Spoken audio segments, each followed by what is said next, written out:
man with a nosebleed, a disciple using a toothpick, buffoons, dwarfs, and maybe worst of all, Germans drinking beer. So the church brought him in and accused him of heresy. And so what he did is he had to think about it. I've read through the transcript of the Inquisition, where the church leaders are picking him on these particular things. And so what happened was, he said, right, I need to work out a way of deflecting this opposition. So he simply changed the name to the Feast in the House of Levi, because the Bible says that there were sinners and tax collectors there. And so he thought, oh, he's fine. And the church said, oh, okay, then, and they let him off. So that's a little introduction on the controversy that can take place in Christian history. The Louvre is the largest and most visited museum. We've been there. There are 35,000 artefacts on exhibit and 420,000 in storage. And if you went there today, I know you've been there, most of you, and if you spent just 1 minute a day, 8 hours a day, it would take you 73 full days to see the painting, an exhibit. So I'm sure that none of us have seen everything. And certainly the works that are in storage as well, there's some magnificent works that just can't exhibit, the same with other galleries that I've been to and spent time around the world. The Louvre, as we know it today, took 600 years to see where we are today. And imagine if you built a house and 600 years later you're handed the keys.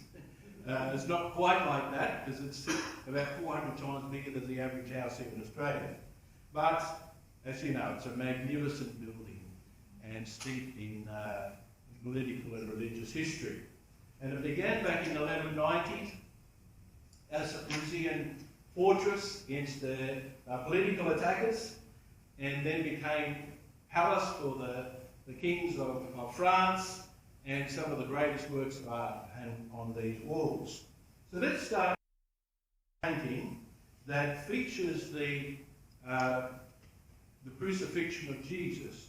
It was designed to be hung on the Parliament of Paris, so that those making the laws would keep Jesus Christ in mind as they decided what the laws are for the city of Paris. And we can see Jesus as the focal point there. Mary is crying at the front. Many of these, of course, specific aspects of the crucifixion. Looking up, John the Baptist, as is typical, has a lamb in the Bible. Behold the Lamb of God, speaking about Jesus. And then we have Louis IX over on your left, and he was known for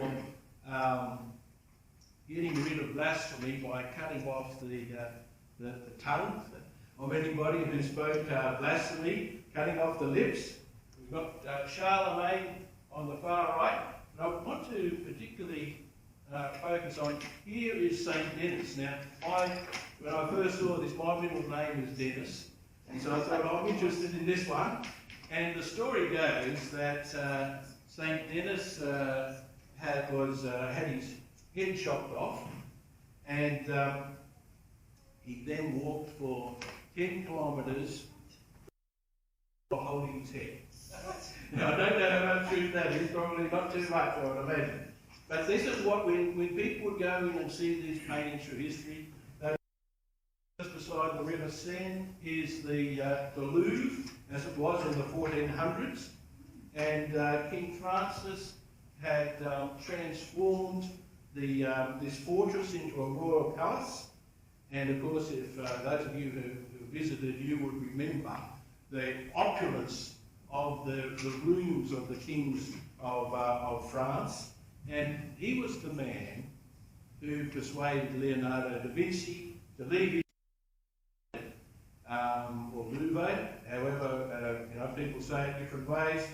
And historians suggest it may have come word meaning watchtower or castle. Another view is that it comes from the French word Louvre, meaning a house of wolves. Where it is, I'm not too sure. But I do know from my study of history that the Louvre was certainly a centre for attacking Protestant Christians. And here we see the St. Bartholomew's Day massacre.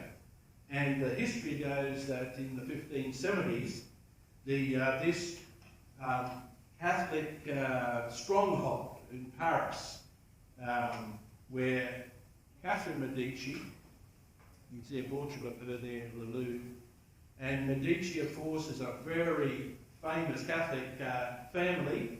In fact, in the Louvre, if I remember rightly, there's a gallery with the Medici gallery with a number of paintings, and it was her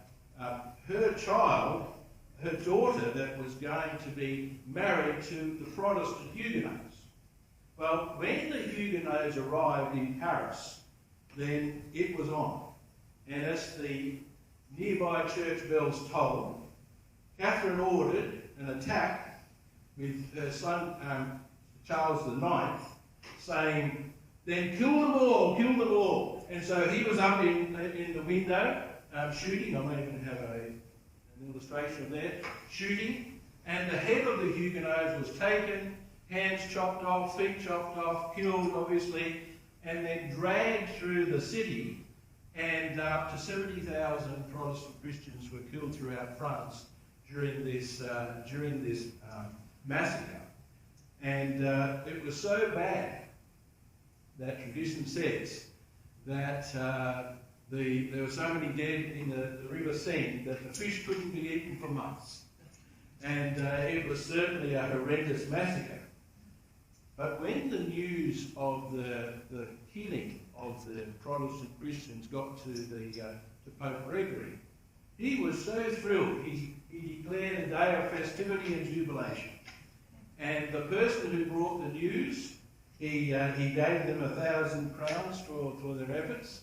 He sent the King of France the Golden Rose, and his symbol, by the way, is the Great Dragon, which you can see in the Vatican, and he even struck a special medal to commemorate the wonderful massacre. And so this is just some of the history of the Louvre in terms of the religious conflict that has taken place there. 200 years later, 1793, the Louvre was opened as a museum for the people. And it wasn't long before Emperor Napoleon, he had a vision for the Louvre. And he said this: "The Louvre can never be a comfortable residence like it was in the past. I regard it as a kind of ceremonial palace in which we must store all our riches in the field of art and science, such as statues, bronze sculptures, paintings, books, archives, and medals." And so it was even named the Napoleon Museum. And Napoleon put a number, if you go to the Louvre today, you can see a number of N's, and N for Napoleon, for the Napoleon Museum, and for his personal stamp to go on to the Louvre. And so as you enter there, as many of you have, the building today, you'll just notice that it's not just a place of paintings, is it? Just the wonderful artifacts from Babylon and Assyria and Egypt and Greece, of course, Rome and Greece. And here's a number of them here. The famous Venus de Milo, the Greek goddess of love and beauty, is there. And of course, you know, Nike there as you go up those stairs, the goddess of victory. But the Louvre is, I think if you knock on the door of people, they will share with you the Louvre is most well known for its paintings. And began with about 500 back in 1793. And today there's about 5,500 paintings there. Some of these paintings, as you have seen, are the size of this whole wall here. They're huge, aren't they? And some of the most famous paintings are Liberty Leading the People and the quintessential symbol of France. And so we have there the flag of the Republic, the coronation of Napoleon and Josephine. And I know Napoleon saw this painting for the first time from the artist David, that he saw that the Pope, who was sitting there overseeing this consecration and coronation, he just had his hands sort of, on his legs there. Napoleon said, no, you need to be blessing us. And so he got the artist to change it so that the Pope was doing his blessing on the consecration there. One of the most famous is the Raft of Medusa. We're going to talk a fair bit about this tomorrow afternoon. Once again, it's a magnificent painting. And it was, of course, featured in the opening of the Olympic Games. I'll talk about that again tomorrow. And it's just wonderful to be able to go there. And what I suggest is that when you go to these museums, and I've had the privilege of visiting so many art museums around the world and filming in there, it's wonderful to be able to do the research before you go. So when you go there and you see the paintings, you've got a good idea of the background of what you are seeing. And so I want to share with you just a few highlights for the remainder of tonight. For me, as mentioned, I'm actually a Christian pastor, and so my interest is in biblical art. I grew up in a home where my stepfather was an artist, and so from right when I was a young boy, my house was filled with paintings. He was a lecturer at university, and so I grew up in a home of the arts, and it's always been an interest of mine, and particularly the world of the Christian art and religious history. And Ansel Adams once said, pictures are usually looked at, but seldom looked into. And you often find that people who go to a museum, they just sort of come by and have a look, and they okay, and they're rather than really spending time to have a good look at the paintings. And so I just want to share with you 5 artefacts and paintings, a couple of artefacts, archaeological artefacts, and a few paintings that really have meant a lot to me at the Louvre Museum. Tomorrow, as I mentioned, in the 11 o'clock program, and also the 2 o'clock program, we'll go into more depths on some other works different to these. Except for the Mona Lisa, we'll spend more time on that tomorrow. But tonight, just an overview. And a couple of archaeological finds that I find extremely significant. Babylon and the Code of Hammurabi. I don't know if those of you who were there went to see that, but that was like right at the top of my list, and I'll share with you why shortly. The Moabite stele, the Mesha stele, the young martyr, the painting of the young martyr, the painting of death of the Virgin, and of course the Mona Lisa and the works of Da Vinci. If we come to the Code of Hammurabi, this is my first visit to the Louvre, so it was a few years back, and this is if we take a look at the history, the reason why I love the Code of Hammurabi and the Moabite stone is because they connect so closely to the Bible, which I have a love for and a personal interest in. And if we look at the book of Genesis, so just give you sort of a lead into this Code of Hammurabi. Genesis 6 tells the story of Noah and the flood. And what a favourite topic for paint artists.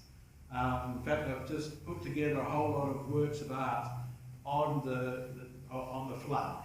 And the painters just loved the drama of the flood. And so this was certainly an important story from the book of Genesis, telling how the world had become so wicked. And God said, enough's enough, we're going to start again. But he did everything within 120 years of Noah saying, look, get ready, get in this boat. And the Bible then records the descent. Oh, by the way, if you go to the Sistine Chapel, you will see the story there. And what I find interesting is if we look at the ark in the background, the Tower of the Flood, I notice that one fellow's got a ladder trying to get in, another one's wielding an axe trying to get in, but when God shut the door, you're either in or out. And he gave 120 years warning, and so this is a magnificent scene in the Sistine Chapel. We find that the Bible records the descendants of Noah. So here's Noah and his family who survived the flood, and then the descendants of Noah. One of them was Nimrod. In fact, being a historian, I have a special interest in, my special interest is in German history. And so when I got a chance, I've at home got all sorts of original German books. And I have here, I'll put it up on well, before I go, just read out. In Genesis 10, Nimrod, a mighty hunter before the Lord, and the beginning of his kingdom was Babel. And here is, there it is in colour, but Schiegel's Chronicle of the World is really a history of the world from written in the 1400s with tremendous illustrations. And I particularly love works of art in books. That's my specialty. And so my doctoral studies often includes illustrations in Bibles, German Bibles going back through history. But in this Chronicle of the World, you can see where I've got circled is Nimrod, coming from Noah up there, going all the way down to Nimrod. And Nimrod was there that started with Babel, and of course the Tower of Babel is in Genesis chapter 11, and the Louvre holds 18 paintings and illustrations of the Tower of Babel. That's another favourite subject for artists. And so the flood was a favourite one, and then those people have said, well, there's no way God's going to ever out-flood us again. They built this tower, and some Jewish writers say it was 2.5 kilometres high. How high it is, I don't know. But they wanted to protect themselves from a flood. And so there are many paintings of this. And the historian Josephus said that what these people of Babel did is that they made bricks and they covered them with bitumen so that water could never come through and then be flooded out again. But what happened is that as these people from Babel there started to build, God confused their language. And so someone said, oh look, I need a few bricks. All they could is mumble out some words and people didn't know what they were talking about. In fact, the verb there of Babel is balal, which means confusion. That's exactly how it is. And so over time, Babel became known as Babylon or Babylon. So I'm just sort of taking you on a journey here to the Code of Hammurabi in the Louvre. And when you go to the Louvre, because the Bible mentions Babylon, both in the historical context and future, then it's fascinating to me to go to the Louvre and see, here's some of the paintings. Here we see Walter Walk, he painted Nimrod coming to inspect the building of the Tower of Babel. And here we see a worshipper thanking their pagan god for Hammurabi, I think he was the 6th king of Babylon. And then we find the Ishtar bars, and if you go to Berlin, perhaps some of you have seen the famous Ishtar gates in Berlin, all these coming from Babylon. And Babylon was like the opposite to God's people. And the Bible uses that way. So, let's come now to the Code of Hammurabi. So in essence, you go to the Louvre, here is this giant stela, giant stone, and 4,000 years ago it was created. And what it is, it's a 282-point code of the way that Babylon needs to, the laws of the land, so to speak. And so I'll give you a few examples. And here is Hammurabi worshipping the sun god, the pagans worship the sun, and God's people worship the created God, not the created sun. And so here we find the Code of Hammurabi. Here's an example. Here's Code 153. If a woman had brought about the death of her husband because of another man, they shall impale that woman on stakes.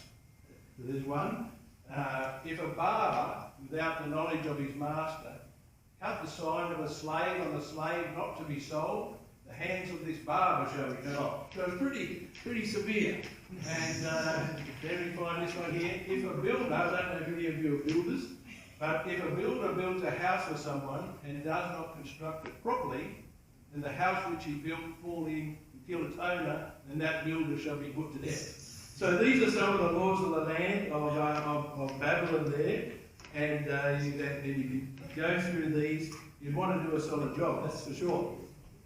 So in the Louvre, it's got all of these artefacts from cities and cultures mentioned in the Bible. And so when you read the Bible and you can see all these things and how it all fits in together, then it really helps the Bible to come alive. When you go outside of the Louvre, you can see on the Louvre is, rather than Hammurabi's code, is God's code. And you can see Moses there with the 10 Commandments on the Louvre Museum. And it's a beautiful thing, once again, to think about how Jesus said, if you love me, keep my commandments. And what I find fascinating, looking at the history of Babylon in the Louvre, with all the different artifacts that they have, is that and the reason why it's so interesting to me, is because the final book of the Bible, Revelation, says that right at the end of the planet Earth, right at the end of time, there'll be two groups, basically.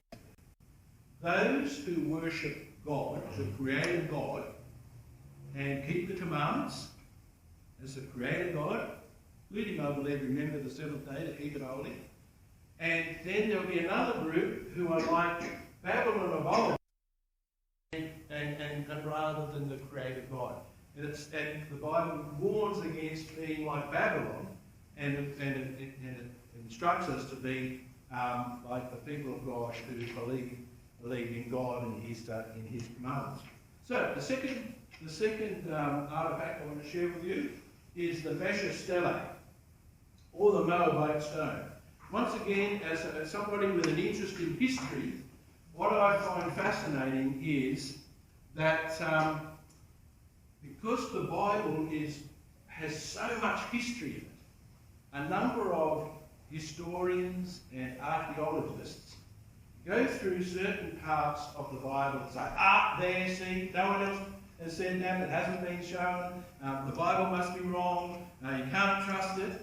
But then what I found in my own research and study is, over time, the archaeologists dig something up, or books have been found, and sure enough it confirms the Bible. That's exactly what happened here in this in Jordan in 1868.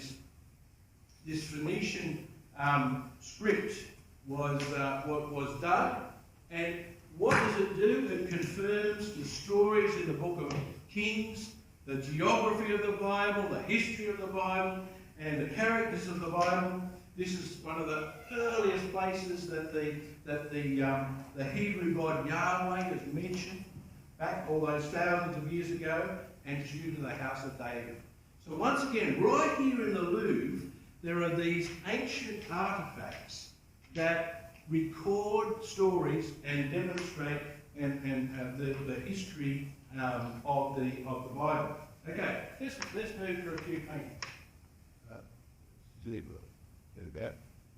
That was Chemosh, the god of the Moabites, as was recorded in the Mesha Stele.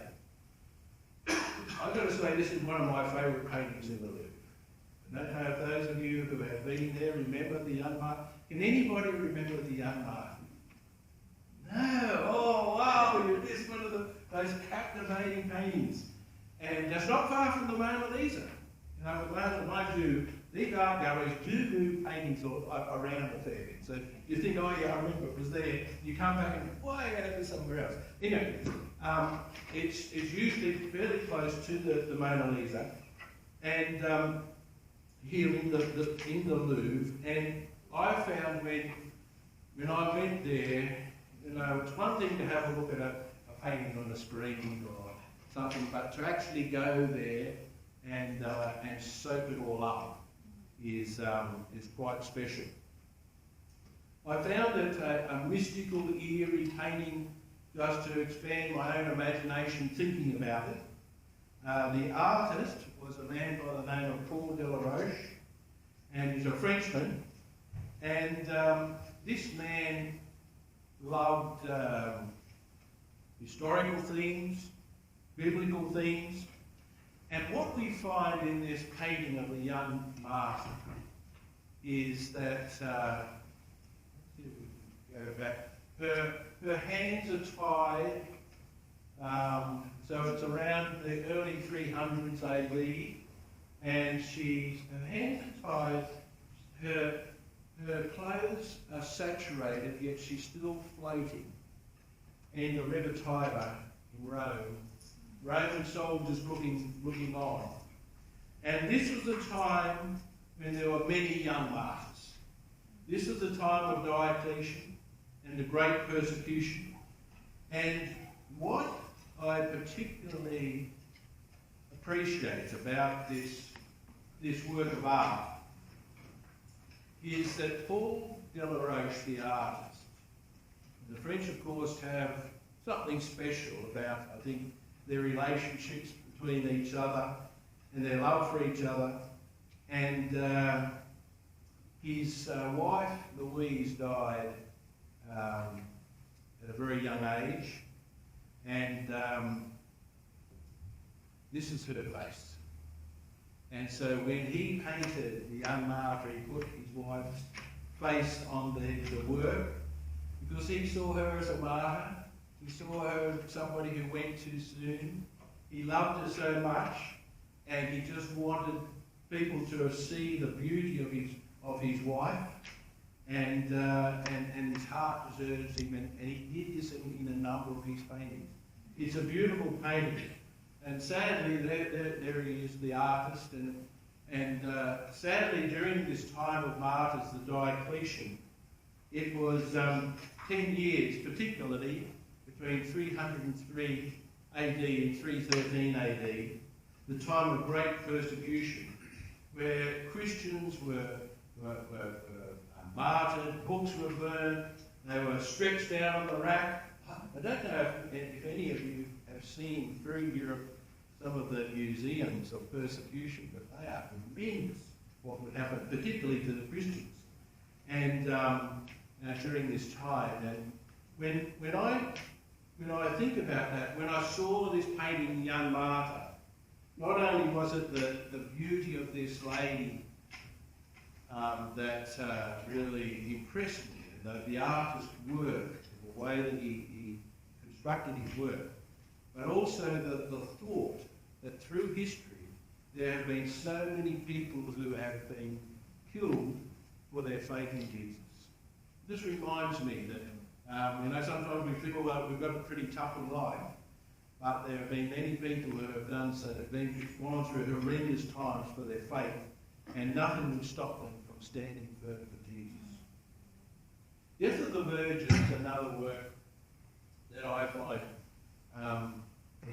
extremely interesting. It's virtually life-size. It's an enormous painting, and it depicts the death of Virgin Mary, Mother of Jesus. And Caravaggio, the artist, is my favourite artist. And for those of you who know him, if ever there's a character, it's Caravaggio. We'll talk a little bit about that shortly. But the way that Caravaggio painted this work is that, here we go, he's made Mary extremely human. It's barefoot, just hair, just sort of unkempt, hand flopped. no fancy clothes. When this painting was first presented, because many of these paintings through history were painted or were commissioned by monasteries. And when the monks saw this painting, they thought, we don't want Mother Mary looking like that, thank you very much, and they rejected it. And it was altogether humans.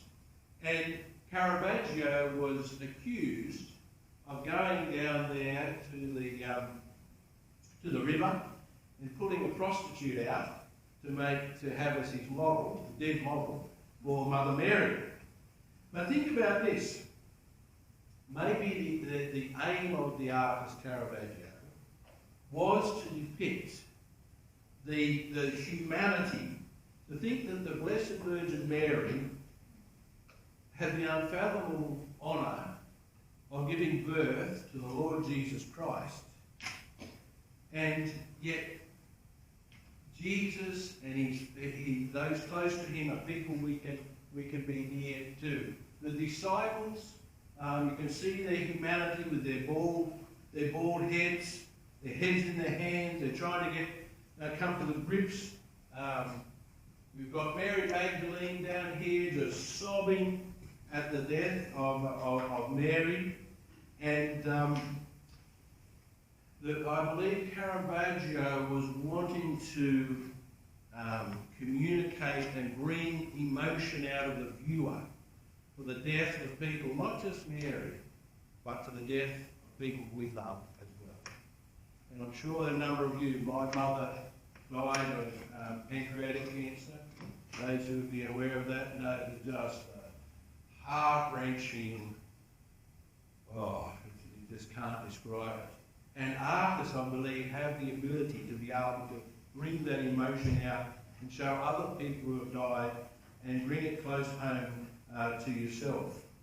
Well, Caravaggio, the artist, he was made as a character. He was known for his wild lifestyle, wild temper, jealousy. He had a police record the length of his arm. Remember, I'm reading that on one occasion he was in a restaurant and he ordered some artichokes. Well, he wasn't happy with the way they were cooked, so he just put it straight over the waiter and said, there you go. And but the positive side is this. This artist, Caravaggio, he understood the common people. You see, a lot of the artists were right up there, high society, painting for the holiest of all holy. But Caravaggio, he knew what it was like to struggle. And he would then, for his models, he would take the drunks and the strugglers, and he would take prostitutes, and he would take them, and he would use them as Bible characters. And what would happen is that if we had, say here, if there was one of Caravaggio's paintings are up on the walls, when people from the day would come in, instead of seeing paintings that they couldn't relate to, they'd see these paintings and they'd say, wow, they're even just like that. I'm a struggler. I'm a sinner. Perfect. He would paint these people that people coming in from the streets could identify them. He understood shame. He understood depression. He murdered a man.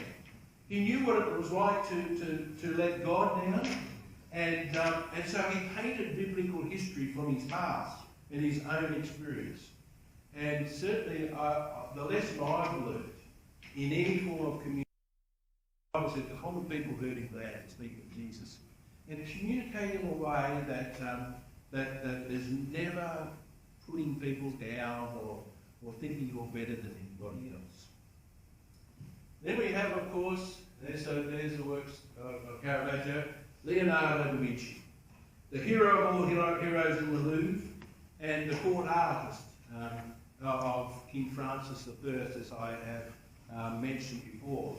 And there are 8 of course, his image of John the Baptist. Not many artists would paint John the Baptist like that, and there's been all sorts of different conjecture over what is his view of John the Baptist.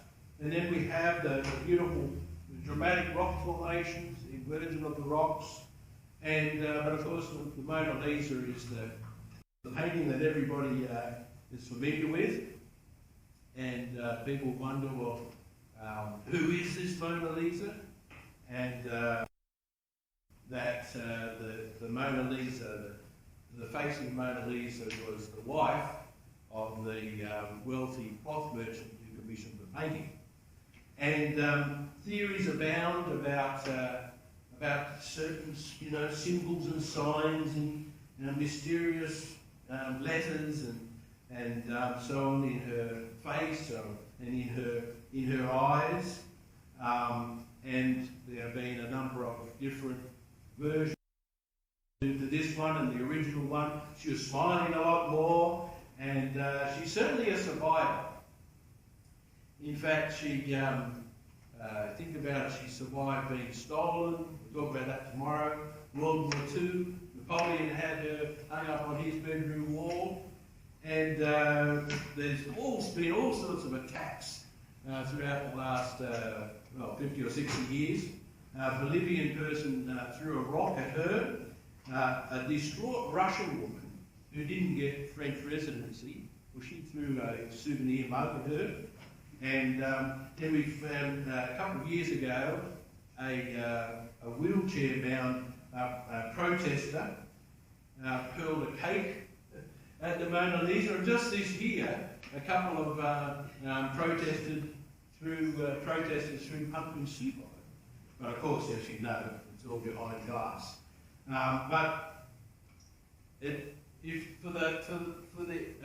many people who go to see the Mona Lisa, they're very disappointed, aren't they? You go there, and of course everyone's crowded in. It's probably everyone wants to see, and it's relatively small, and so you sort of go there and have a little look, and then go, like, why is that such a big deal? But there is something special about the Mona Lisa, in my view at least. And if you look at portraits from the time, they were historically static, very serious. And here we have Da Vinci painting the Mona Lisa quite open, smiling. She's looking at you. It's like she's saying, look, let's engage, let's have a conversation. And we're going to explore more about the Mona Lisa in the next, tomorrow, particularly tomorrow morning. And we'll look at the value. So we just want to share with you, there's, of course, people lining up to see the Mona Lisa. But if we look at tomorrow morning, we're going to look at the subject of are you more valuable than the Mona Lisa? And we're specifically going to be talking about our value to God, and a number of people struggle with discouragement and anxiety. We're going to look at a whole lot of areas in which the works of art can teach us some lessons in life, and that harmonise very, very much with biblical teaching. That's tomorrow at 11 a.m. And then in the afternoon, we're going to take a journey, and we're going to look at this painting in the Louvre. I don't know, have any of you seen this painting in the Louvre? It's hard to find, I can assure you.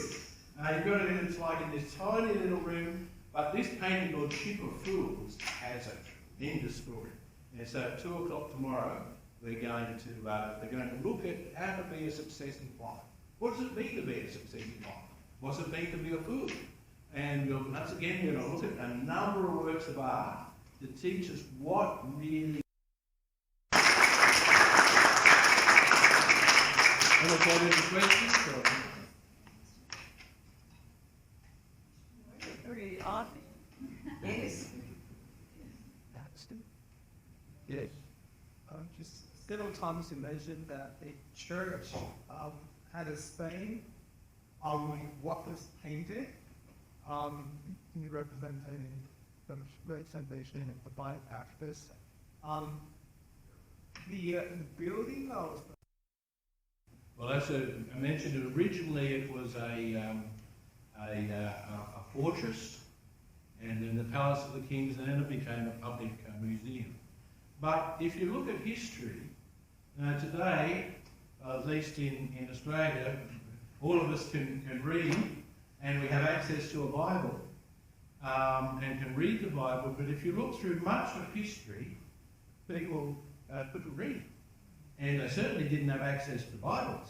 And they were in Ireland, I think, last year, and I noticed in one of the wonderful libraries there in Dublin that they actually show, I went into it because it's a famous library, and they show you where the Bibles are chained, and you'd actually be locked in there because Bibles were worth so much money.